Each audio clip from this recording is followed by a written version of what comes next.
Hello and welcome back to the channel. This is our Tesla Model 3 Standard Range Plus. It's 3 years old, just over, and it's done 45,000 miles. Now, about a month ago, I did a video about the ownership experience, what's gone wrong, the reliability of this whole car. So go and watch that. I'll put a link to it in the description below. In that video, I said I'd do a range test to see if the range I'm getting from this now, 3 years later, is basically the same or any less. Has there been any degradation of the battery since we've owned it? So tomorrow we're going on a long journey home. I'm in Scotland right now, and that's probably going to be about 360-70 miles, something like that. The plan is to set off tomorrow morning with 100%, to go to a supercharger that's en route, because obviously I'm not going to get all the way home without charging. Go to the supercharger. It's about 175 miles away.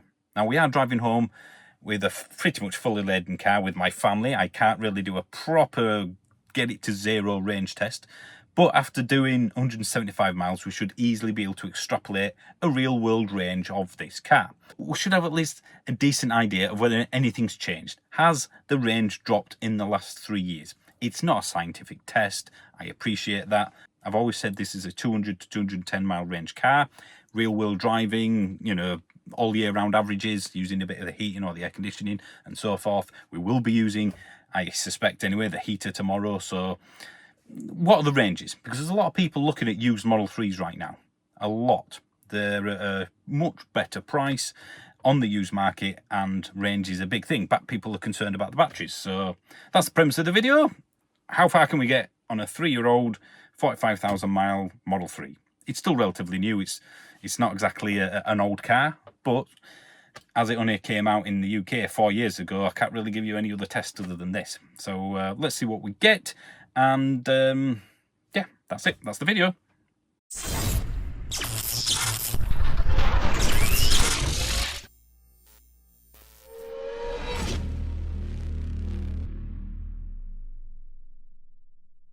It's the next morning and we're about to set off. The car's on. In fact, let me switch around for you. Right, so as you can see, it's 5 degrees, far from optimal. We're at 97% on the 3-pin plug from the accommodation. And let's put in, I think it's Perth that we're going to. I'm going to have to do it the old-fashioned way. There we go, 11 Perth. That'll do me. Right then, so we've got 172 miles. For 4.5 hours. It's saying stay below 60 to reach destination. So the car's been very pessimistic. I think it reckons we'll arrive on 5%. So let's see what happens. The car reckons that we will not really make it effectively. 1%. It's 5 degrees still. It was 4 before. The rain has been torrential, but it's now easing off. 112 miles to go to the charger. 64%. What does the car know? I'm not going to listen to the car. I think we can get there, no problems. It's sleeting and it's 3 degrees. So the weather's getting worse. This is almost a winter range test, even though it was just meant to be a standard test. We're in April, but we are in the Highlands, so that's to be expected, I suppose. 93 miles to go, 50% left. Well, it's still sleeting. It's 5 degrees now, so it's getting practically, 4 degrees.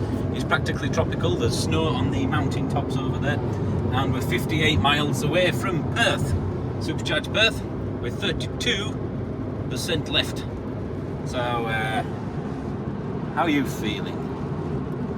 Well, that was a little bit squeaky bum, but not for the reasons you're probably thinking. Do you know when you need to go to the toilet to the point where every little pebble on the road makes you go, ooh? Well, imagine that, and then get into the, about 4 miles from the roundabout in Perth on the A9 and just hitting roadworks, which make you sit there for 40 minutes to do like 4 or 5 mile. Oh, God, that was quite painful. So I've just dropped them off at McDonald's.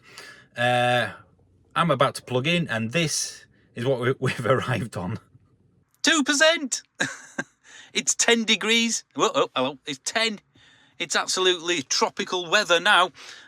So we've gone up the Cairngorms, down the other side in bad weather. Although it's a lot warmer now. It was obviously 4 or 5 degrees most of the trip. and I think I better get plugged in. The average 244 watt hours per mile, that's roughly 4 miles per kilowatt hour since we set off. All them chargers aren't working for everyone else, surprise, surprise. So this is exactly why we kept the Tesla, because it just works. Right, let's figure out the range. So we set off on 97%, we arrived on 2. So in theory, we've used 95% to do, what was it? 176 miles. So that would be, give me a minute. So that's about 180, I'm going to call it 182 miles for a full charge. And that's in, let's face it, almost wintry weather. The wind is so strong it makes the kind of car wobble quite a bit. It's eased a little bit. Now we've got a bit further down south.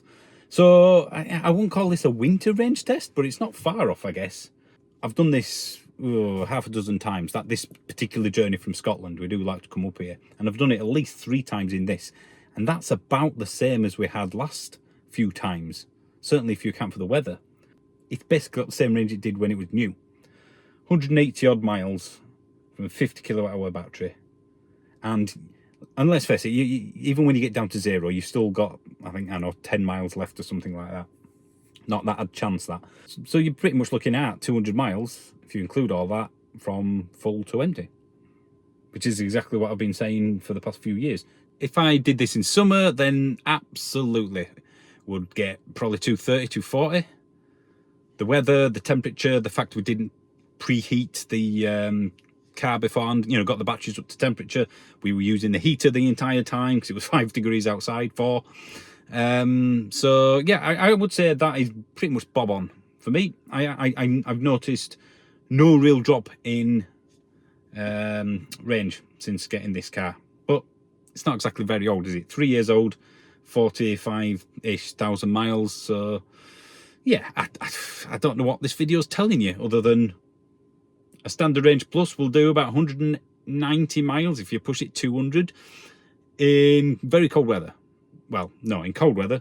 In very cold sub-zero weather, probably looking at about 170 to 80. So yeah, I'm glad I can help. This started off better before I filmed it. You know, and the idea of the video was a little more scientific than this. Anywho, oh, my arm's getting tired. Anywho, let me know if you've got standard range plus or even a long range, and it's now 3 years old, you know, and first MOT time as this is 40, 50, 60, 70,000 miles, something like that. Have you noticed any degradation? Because I've spoken to many people who've got 6, 7, 8, 9-year-old Teslas, Model S's of course, and their range is almost unchanged. So I'm not concerned with the batteries in a Tesla at all, and in most EVs either, to be honest. Right, thanks for watching this highly accurate, semi-pointless video, if I'm honest. But you know, I think it's told me enough that after this time, because I haven't done this since it was pretty much new, it's told me enough that I've basically got the same range I did when, as I said before, as it was before. So there we go. Thanks for watching. If you want to watch other really informative videos like this, then please subscribe. All the usual gumph that people on YouTube say. So thanks for watching. I'll see you soon. And we're on 22% now, so it feels a little better. Phew.